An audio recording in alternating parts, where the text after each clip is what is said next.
Good morning. So I'll start by introducing myself very briefly, although I'll go back to the first slide. The easiest way to find me is via Twitter. Twitter has become essentially the URI for individuals on the social web, the Twitter handle. I run a consulting company near Washington, D.C. called Alta, Plana. You can go to my website if you're interested in seeing any stuff about my background. I write a blog called Breakthrough Analysis.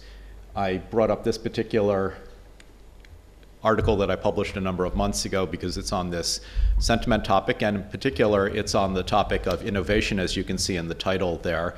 Innovation being very often generated through initiatives such as this one. Well, not generated through this initiative, but rather coordinated in some certain sense.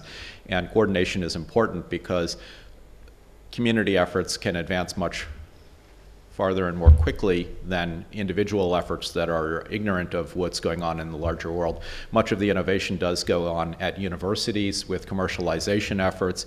There is plenty of innovation that goes on in the sentiment world, as in so many other worlds, within industrial research centers and in particular companies as well. And then further, I organize a conference. This is the web page from the most recent one, which was in New York in March. I'm working on the next one, which will be in San Francisco in October. So I will start by framing the sentiment problem in the context of a much larger data question. Big data, if you want to call it that. I'm fine with that term, although in industry there's been some big backlash about the term big data. I specify four varieties of data here. Machine data, the kind of stuff that's generated automatically by systems, some through interactions with human individuals, and some through just, say, for instance, monitoring machinery or industrial or environmental conditions stuff. Interactions and transactions, that can include clickstreams on the web. It can include interactions that happen in the, let's call it the physical world, because we make distinctions like that even though what happens in the so-called virtual world has some kind of physical reality to it. There are profiles not only of individuals but of companies and organizations of other types, ad hoc groupings. All of this is germane. Media, by which I include text but also other information sources that are most often in binary format, where a machine doesn't necessarily know what it is. There's no sense of semantics except the semantics derived by algorithms from that. Now, this is the web workshop, multilingual web.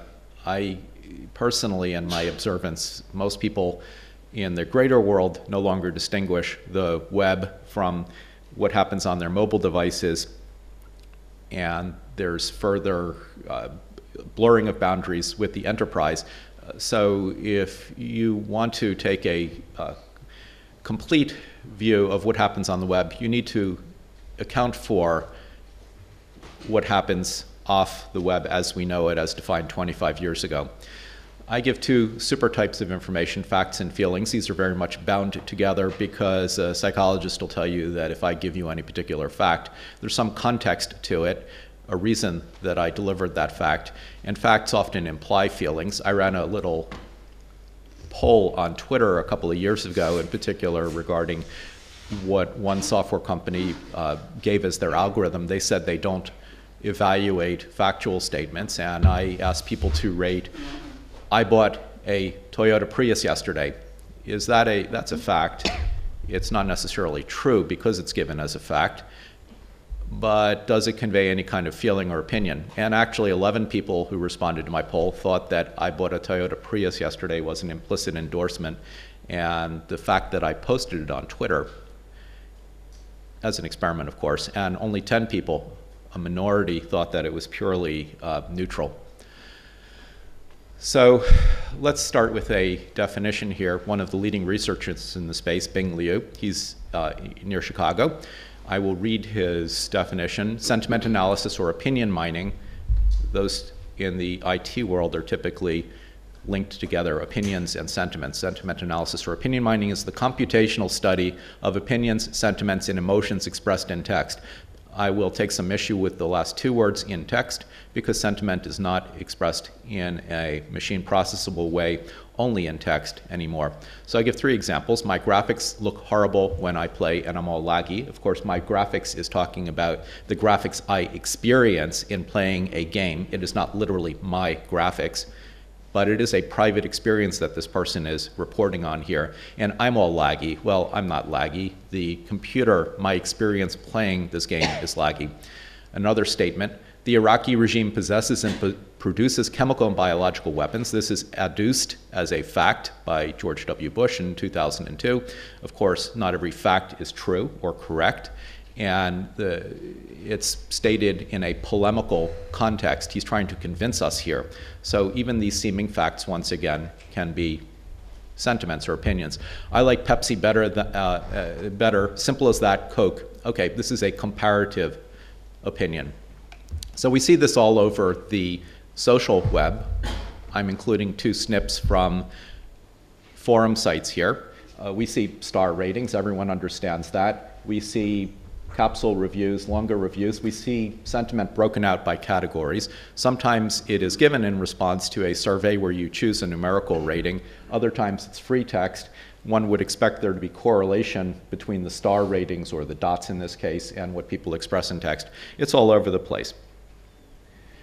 So here again from Bing Liu, given the interests in this group, we need to figure out how to structure the information that we have. Bing Liu structures sentiment as a quintuple. You can see for yourselves what the elements of this are.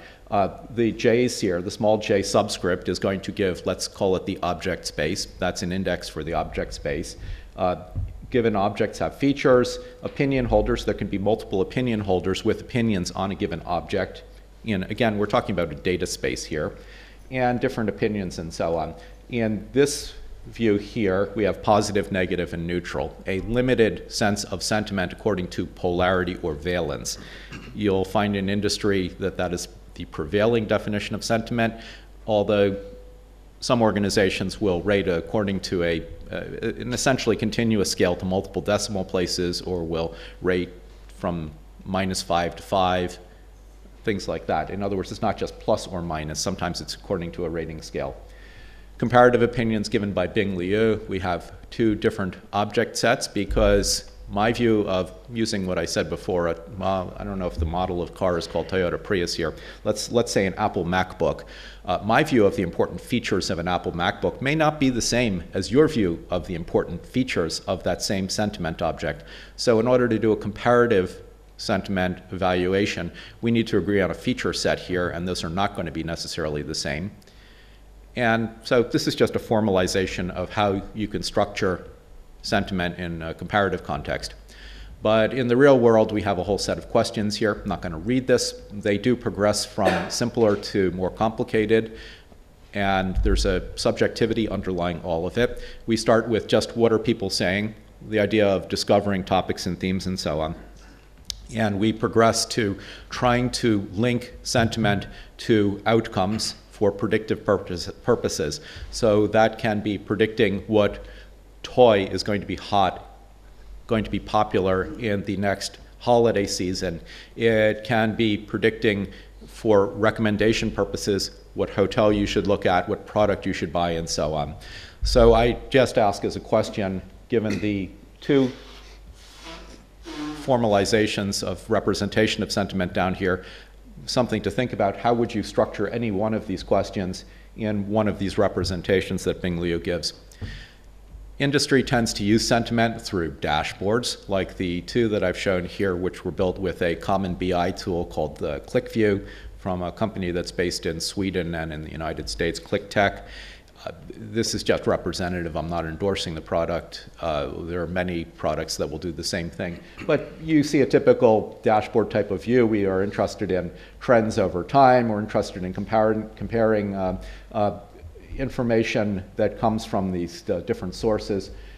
We have ratings here, and the green is positive, the red is negative, the middle is neutral, or there's a mixed category in this case. So this is a typical representation of sentiment, but we see things that are meant for a more common market, like the ones on the left and below here. This is from the Wall Street Journal, actually, a regular column. It's using a tool called NetBase, which applies natural language processing for sentiment extraction. Similarly, on the left, these are just, again, not endorsements of NetBase, although their products are fine. This is sentiment simplified for public consumption. And this is an interesting little display hedonometer looking at sentiment over time, once again, with some interesting navigation possibilities. So we are interested in sentiment at multiple levels. This is the information extraction question and the complications involved in the natural language processing and the contextualization of the information as produced in order to do the information extraction necessary to all the kinds of interlinking of information that you might wish to have. But I'm going to argue that this typical view of positive-negative polarity or valence is oversimple. This is a site that's been out for several years, probably 4 or 5 years now. We feel fine. It's a toy. Toys are often very useful for illustrating concepts. We feel fine. What I raised this for was that we have this nice floating graphic here. You can zoom in on a particular point and see what the text behind it was. But we have a whole bunch of sentiment categorizations here in emotional categories. A tool, Clarabridge, which does an emotional appraisal of sentiment, again, linked to particular bits of text coming from surveys. A company called Kanjoya, which is a commercialization of work done at Stanford University called the Experience Project. In this particular case, we attempt to link emotions to outcomes for the predictive purposes that I was describing. 2 more tool illustrations. The Sentibet is an illustration site created by a Greek company whose name is escaping me at this moment. It's using their NLP technology called Memnosign. And on the right is a small Indian startup where we attempt to look for the 3rd time for predictive purposes at sentiment in order to predict behaviors, reactions, transactions that people have not yet entered into. The Sentibet in particular is interesting because it distinguishes between predictions, feelings, and wishes. I might like Manchester United as a football club, but I think they're going to lose the upcoming match. All the same, I'm going to bet for them because of sentimental reasons. Our feelings and our actions are sometimes working in different divergent directions. So I'm going to modify a bit here on Binglio. This is from me, modifying his structuring of sentiment to further complicate it by saying that there are, of course, multiple methods of categorizing sentiment, not only positive and negative valence, but perhaps in emotional categories, angry, happy, sad, and so on, and that there are different classification methods that put things in those categories.